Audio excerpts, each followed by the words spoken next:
Қалайсың? Ауыл аман ба? Ауыл болмады. Бәтшіт бөкеттік ауыл. Рың. Жауап саясат менің кемез деген аға. Соны айтайшы деп келгенмін ғой. Қалай саясат сенің кемез, Мансұр? Ей, сенің сайлаудың кезінде Шәріпті әкім қылып жібергіңіз, бүкіл Астана таңқалған жоқпыз ба? Со көрдіңіздер ма? Қалай көрмейсің? Сәл ұят болып қалса да. Не сөйт? Саясат бұл. Со саясат деген жоқ екен.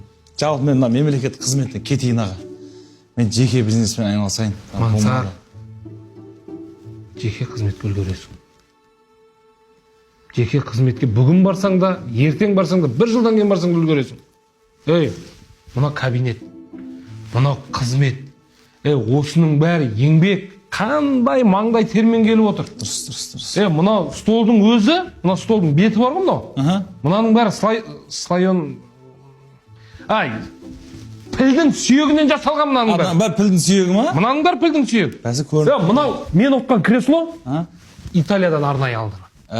Тұрайып тұр ғой, Қараш, екінің бірінің кабинетінде жоқ. Берге. Жоқ қой. Кел, отырып көр. Ыңғайсыз. Ештеңе жоқ, кел, отыр. Отыр, кел. Өзіңіз айтқаннан кейін де. Отыр, кел.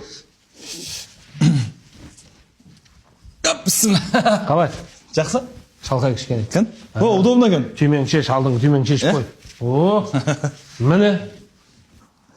Әдем ба? Әдем. Құтты болсын. Қызметің құтты болсын, әнем.